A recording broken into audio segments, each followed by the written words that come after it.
Om Stapakaya cha dharmasya sarva dharmasvarupine avatara varishtaya Ramakrishnaya te namaha Jananim Sharadam Devim Ramakrishnam Jagadgurum Padapadme tayo sritva pranamami muhurmuhu Namasri Yatirajaya Vivekananda Suraye Satchit Sukha Swarupaya Swamini Tapaharini Ramaya Ramabhadraya Ramachandraya Vedase Raghunataya Nathaya Sitaya Pate Namaha.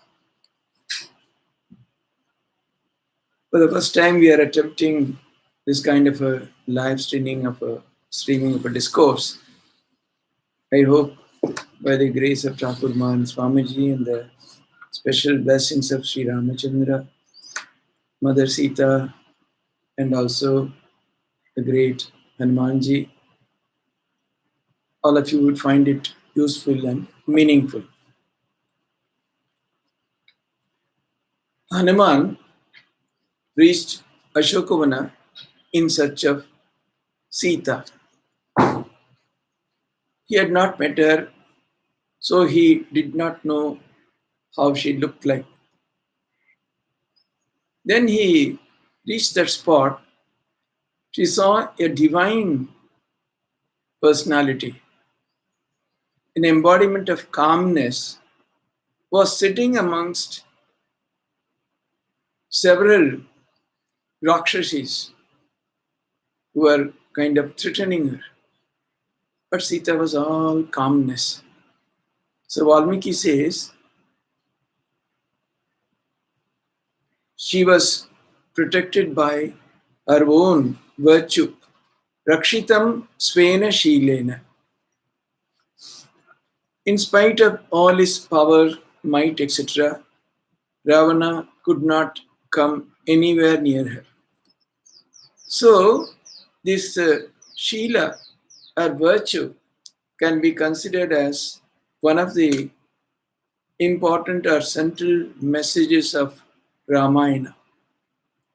Now, people normally depend on their physical strength, their cleverness, or go to friends and others in any difficult situation. But none can really help in such a situation. Only virtue can help us.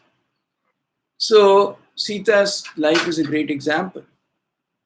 Several times Ravana approached her, and each time Sita would scold him severely and send him back. He did not have the power or the courage to come anywhere near her. What was the power of Sita which really protected her? That's why Valmiki says it is her Shila, her virtue. Of course, a small parallel in Kamarpukur, when Bali Mother was doing intense tapasya, we all remember the incident related to Harish, who came there and he was not really in the right frame of mind. He started chasing the Holy Mother. She ran round and round the place where grains are stored, but then finally she could no longer run. She stood and confronted him. Of course, it's also said that she assumed her Bagalamukhi form and things like that. But then, no, even behind all that is Holy Mother's extraordinary virtue, a Sheila. I think that's what gave her the tremendous strength to act that way in that condition. Because Holy Mother, we all know, was such a soft-spoken person. People could hardly hear her speaking. In fact, if male devotees come to offer pranams and if they have to converse with her, she would talk in very low tone and Golapma would convey her words to the other person. So for such a person to behave that way and take such a step to protect herself, I think it's unthinkable. Probably behind that is also her virtue or her purity of character, and that's what gave her the strength. Now we know that leads us to the question, what exactly is this virtue? You know, it's a moral order, an universal moral order called dharma, and this virtue stems from this idea of dharma. In Judeo Christian traditions, it's only to obey the God's commandments. But our country has a different tradition. It's all governed by what's called dharma. In the Vedic times, it was called Rita, and subsequently, it's being called dharma. So, our outer circumstances, our conduct, etc., are all, aligned to this idea of dharma. It's dharma alone which protects. So Manu says, dharma eva ato hanti, dharmo rakshati rakshita. Dharma destroys one who disobeys it, and it protects one who upholds dharma. So, in this way, the aligning to this idea of dharma, our conduct, our behavior, our outer circumstances are all determined by what's called the law of karma. This operation of dharma at a societal level really gives rise to this law of karma, and that determines our place, where we are born, in what circumstances, and also is a great link to our tendencies, etc. Not only that, this idea of virtue, it's not only protecting oneself, our behavior, our attitudes have also got a tremendous influence on others. So, in quite often we say that my boss is extremely inimical towards me. He treats me with tremendous partiality. We often complain of, relationships, our family members, and many others we keep on blaming. But if one is really virtuous, it's possible to even exert a tremendous influence as to even transform others. Because of, Sita's this power of chastity, her virtue, she had such a sobering influence on others. So, in our country, the idea of morality and chastity, they have a long history. We know the famous story of Savitri, who even went up to the god of death to bring back her dead husband. We also know the stories connected with Damayanti, Ahalya, etc. So, this chastity or purity gives rise to tremendous power. So, that's why Sita, she told Ravana, I can just burn you to ashes. I have so much the power of tapasya in me, but I want to preserve it. Moreover, I have not had any message from Ramachandra to protect me that way. That's why, I am not interested in burning you. Otherwise, simply I can burn you to ashes. So, this virtue not only protects one, it also gives rise to a tremendous strength and forgiveness. After the war in the Ramayana, Hanuman went to Ashokavana to break the news. Then he saw again all those Rakshasis surrounding Sita. He looked at them. Probably he wanted to punish them, rightfully so. But then, Sita was quite different. Her strength and her virtue also brought in her a tremendous sense of compassion. And she said, there is none who has not erred. A noble hearted person should treat all with compassion. So, Sita, out of compassion, she really forgave all those people who surrounded her and who troubled her. It was not out of any other feeling, but out of a tremendous strength of our feeling of strength and wisdom. So, Holy Mother also says, a person without compassion, is he worth being called a human being? She says, I forget myself completely sometimes in extending my feelings of compassion. So, this dharma, which is operating in the society, that is eternal. Dharma is something eternal. The underlying current is virtue. Over that, this flow, the stream of virtue, over that, might appear, evil and suffering like waves on the surface. A Hitler, a Ravana might come into existence once in a way, but dharma will finally assert itself. Of course, we also have, in the Gita, the famous sloka, Yada yada hi dharmasya glanir bhavati bharata, etc., etc. So it clearly says that there is a level of tolerance. The adharma can keep rising, but at that point of time, finally, God intervenes. That's another way of looking at it. But then, even without going into that idea, still we can clearly say that dharma finally asserts itself. That is why, based on dharma, virtuous person aligning oneself to this dharma is essentially what's required of individuals.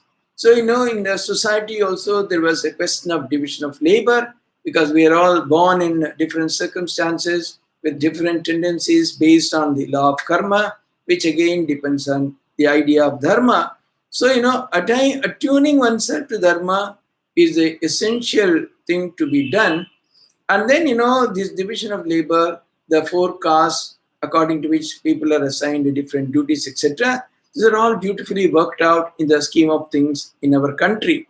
So, everything, one flows from the other. There is quite a lot of consistency and it's all explained very beautifully. And then, this might lead us to the question how to learn about the virtue. What exactly is virtue? Where do we get a chance to know what is virtue? Of course, several ideas are there in different places, but then Maha Jano Yena Gatas Panta, that is, what a virtuous man does, follow him. What a great soul does, follow him. That's the general advice that is given. Of course, Gita also it says, Yadyat acharati shreshtaha tattva itaro janaha sayat pramanam kurute lokas tadanavartate. So how do you get examples to follow? So, when you see the lives of great people, if you follow, then you can certainly be on the track as far as virtue is concerned. So, that leads us to the question, who is a virtuous man? There cannot be a great example than Sri Ramachandra, who is called the Maryada Purusha. So, his life was one of complete unselfishness and it was full of also sacrifice. He just to ensure that his father's words, whatever he had committed, were fulfilled, he agreed to go to the forest and spend 14 years there without a murmur. Most readily and very gladly he did because he wanted to ensure truth. Again, in the forest also, he took up the task of, protecting the rishis from the attacks by the demons, etc. So, for the sake of truth, he set such a great example, and that is why even now we talk of the Ramarajya and so on. So it has become, Ramchandra has become part of our lore, part of our culture, part of our tradition. Everything is again and again quoted because of his extraordinary life, the way he spent. Even he had absolutely no personal motive, no personal desire. He was one of the greatest of karma yogis. He was, just about to assume the mantle as the king of Ayodhya. Just at that time, he was asked to go to the forest, and without a murmur, he immediately agreed. Not only that, later on also, the way he fought the Ramayana war, killing of Ravana and his forces, etc., it was all to establish dharma, to establish truth. That was his main idea. And then, if you see even the later incidents, such as banishing Sita to the forest, and then Sita entering, performing this Agni Pariksha, etc., if they are all understood in the right context, probably we will know that how he was such a great upholder of dharma and truth, what an extraordinary life he did. So, in essence, if you see that Ramachandra lived a life of great tapasya. In fact, this tapas has been one of the extraordinary features of our tradition. Wherever you see greatness, invariably you will see people leading life of extraordinary tapas or virtue. Tapas are austerity. More than virtue, it is actually austerity. In fact, Swami Vivekananda himself says, selfless work is itself tapasya. So, just as Ramachandra was a great tapasvi himself, you can also say that Sita Devi also led a life of extraordinary tapas or penance, and that was her greatness. How she just accompanied Ramachandra to the forest, served him there. Later on, also, what a great life she lived in Sukhavana. And even after the war, etc., whatever happened, she never uttered a word against Ramachandra. She accepted everything as part of her own life and then just complied with whatever she was asked to do. So Sita again comes up as an extraordinary, instance of tapasya. In fact, even if you look at our own organization, the Ramakrishna tradition is deeply rooted in this idea of tapasya, starting from the life of Sri Ramakrishna. Of course, beyond question, his life was an extraordinary life of tapasya. Swamiji, other direct disciples, all of them led such an intense life of tapasya. In fact, after the Mahasamadhi of Sri Ramakrishna, Brahmananji and others, Hari Maharaj and many others were seen doing tremendous austerities, spending days and nights in Japan, meditation, etc. So somebody asked them, what is the need for you to do so much of austerities, tapasya, etc.? Sri Ramakrishna had given you everything. But Raja Maharaj seems replied, yes, he had given us everything, but then to make it our own, we are doing this tapasya or sadhana in such an intense fashion. Because earlier we also, that idea, just I'm going back a little, where we said that how we know if you're a virtuous person, you can even influence others. The incident in the life of Pavari Baba comes to our mind. Once a thief had entered Pavari Baba's ashrama and he was just trying to carry away whatever little was there in the ashrama. Probably one of the items fell down and made a noise, and then Pavari Baba wake up. So the thief started running immediately, but Pavari Baba started chasing him. Then finally he caught up with him and said, oh my lord, and in fact he had taken back whatever the thief had left behind. Why did you leave all this behind? You came, you did not take these things. So he was so happy. He was pleading with the thief, looking upon him as the veritable manifestation of the Lord himself, and asking him to carry whatever he had left behind. So, later on, Swamiji during his wandering days happened to meet a very wonderful looking monk, in the sense that his face was, glowing with that kind of a serenity. So they were just conversing, and then Swamiji narrated this incident from Pavari Baba's life to that sadhu, and immediately that sadhu said, I am that thief who had gone to steal in Pavari Baba's ashrama, and from that very day, my life took a complete change, and this is what has become of me. So, that's the power of virtue, power of tapasya, how it can influence and change others. Now, coming back to this idea, this Ramakrishna order is deeply established in the idea of tapasya. Different aspects. For example, Holy Mother lived such a life of extraordinary tapasya, but she did not go to any forest or Himalayas or somewhere to do it, but she did wherever she was. In fact, the first few months after the Mahasamadhi, Sri Ramakrishna, although she could have gone back to her own mother, she chose to live at Kamarpukur, in the very place where Sri Ramakrishna was born, and did intense sadhana. And then later on also, when she came to Calcutta and started staying with the devotees, and further later when a separate house was built for her, by the time, Jayarampati, she had separate place to stay and all that. But her life was one of, you know, constant, unending tapasya. She would get up at 3 o'clock in the morning. She would retire only at night, 10:30, 11 or something. This was a routine throughout, from the days of Dakshineshwar almost up to maybe the last few months of her life. Constantly serving others, in and through that also performing something like a lakh of japa every day.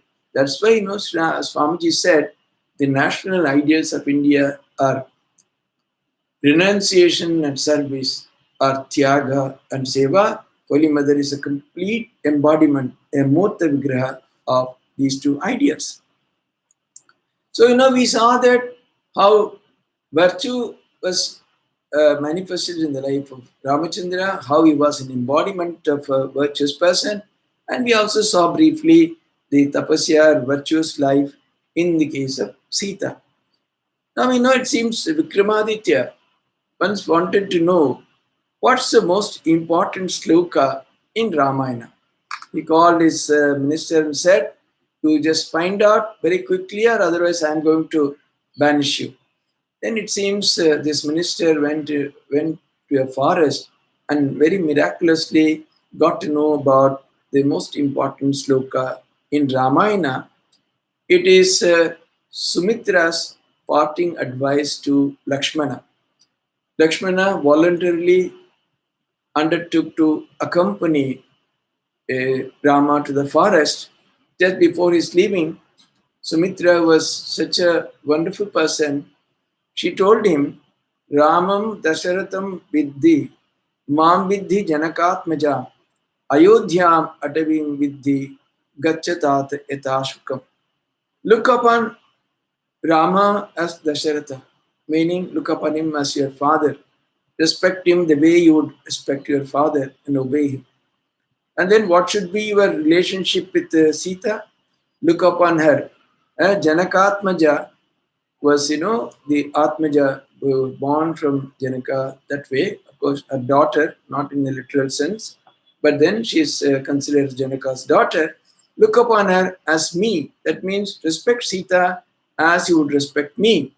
You are now going to the forest, Atavi, but look upon the forest as Ayodhya itself. Imagine that you are living in this palace. So the forest should become for you Ayodhya. And then finally what she says, Gacchatate etasakam.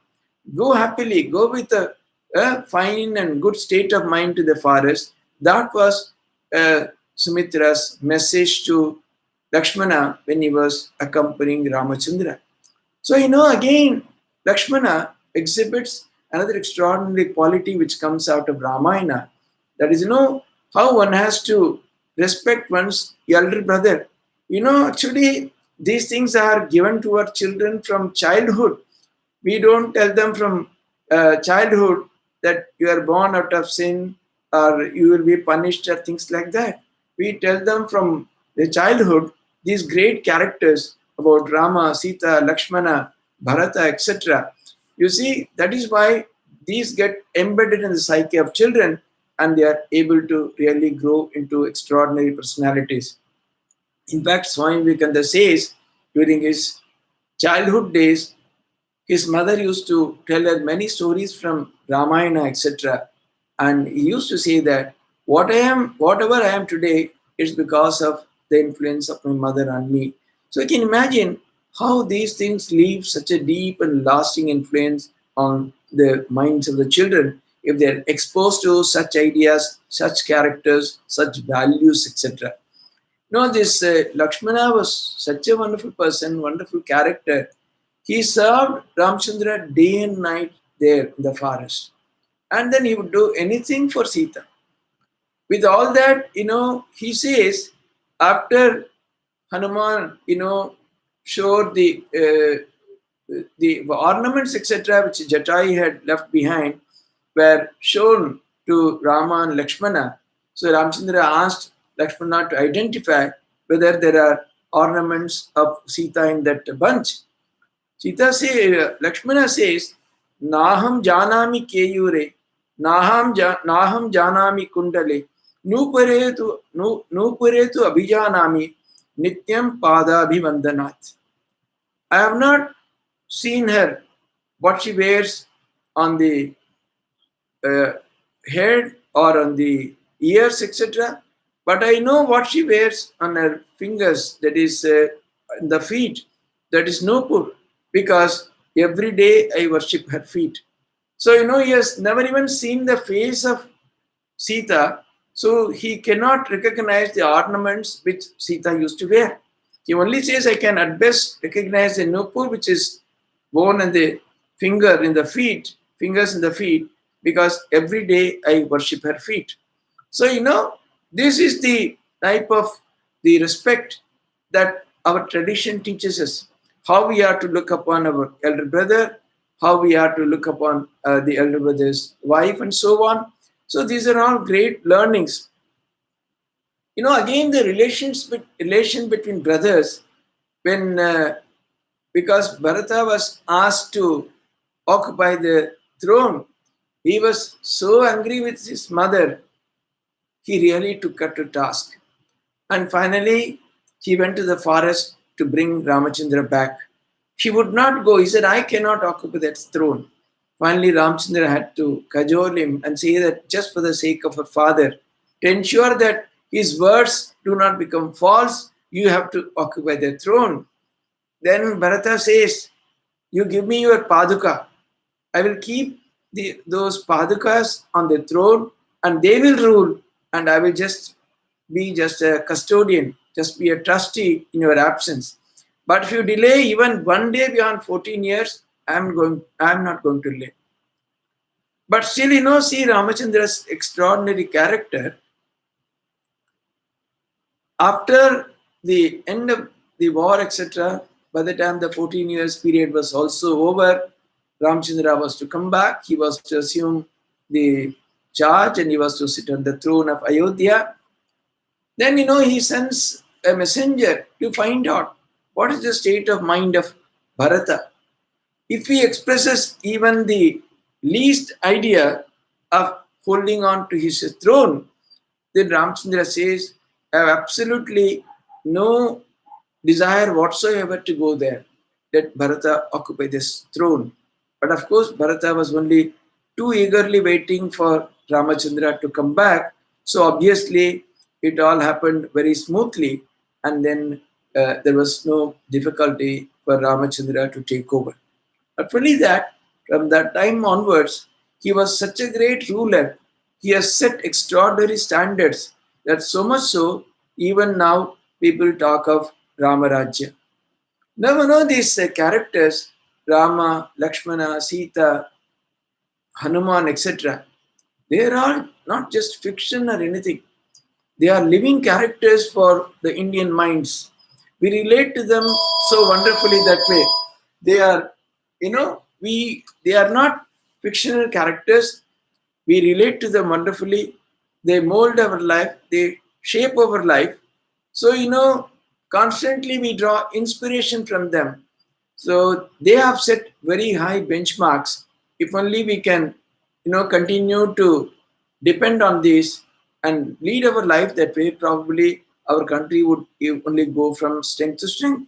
This Ramayana that way, it's not even in a sense religious specific, because throughout the Ramayana, you hardly find, of course, I have not read very exhaustively, but I think largely from whatever I could understand, there is not so much of any religious teaching. We do not see any idea of sadhana, how Ramachandra did sadhana, how others did sadhana, they called on God, prayer, and so on. Nothing is mentioned. It's really the ideal of life. How Ramachandra, as Maryada Purushottam, set a great example as a son, as a dutiful son who would do anything for his father, as a wonderfully dutiful king who would rule the kingdom with extraordinary honesty, integrity, straightforwardness, and so on and so forth. So, it has set very high standards. So much so, when the Ramayana serial used to be telecast regularly in the Doordarshan, irrespective of religion, Hindus, Muslims, Christians, everyone used to sit glued to the TV. Those times, the streets would be empty. It was such a popular serial, so much so even now during this coronavirus, to keep people engaged, the government of India has announced that they have already started telecasting the serial again. It's not that it has got any religious overtone. You will not see anything. Only thing is the extraordinary depiction of a human character, a person of extraordinary virtue. Similarly, Sita, a person of extraordinary purity, a person of great tapasya, how she conquered all her adversaries, all her difficulties through her tapasya. And of course, extraordinary characters of Lakshmana, Bharata, etc., how they looked upon their elder brothers. So, practically, none of them you would find were interested in anything material. Ramchandra had little desire to be a king or rule the kingdom, etc., etc. He was only conscious of his duty, how he should fulfill his duty, how he should be part of that, how he should rule the kingdom for the benefit of everybody. In fact, if you compare, Buddha also was born in a royal family. He also gave up his hearth and home to lead a life of renunciation. Of course, now you can perhaps point out a subtle difference. Buddha really went in search of salvation for himself to start with. Of course, later on it became a great movement and millions benefited by that. But compared to that, Ramachandra did everything for the sake of others. He had nothing by way of, aspiring for himself. He had no such desire. So it is an extraordinary example of Tyaga and Seva, which Swamiji again says are the two, the national ideals of India. And if they are intensified in those channels, he says the country again would rise and become glorious. So, uh, this is the effect of Ramayana on the country, on the psyche of people, etc. How from childhood, if children are exposed to these ideas, how they develop. Even now, of course, in the cities, we cannot say so much. If you go to rural India, particularly the entire North Indian belt, Ramayana has a tremendous influence even now. It seems, when Valmiki was about to complete the composition of Ramayana, Brahma appeared and blessed, saying, "As long as mountains stand and rivers flow on earth, so long will the story of Ramayana remain a living force." In fact, several thousand years of socio-political changes, etc., have not been able to make even a least dent on the influence of Ramayana on the psyche of the Indian mind. Perhaps you might say that as long as Indian culture, remains, endures, Ramayana would endure, or probably it may be even more appropriate to put it the other way. If the Indian culture has to endure, Ramayana has to be constantly in our minds, and Ramayana has to endure. That is the way we can again get back our lost glory.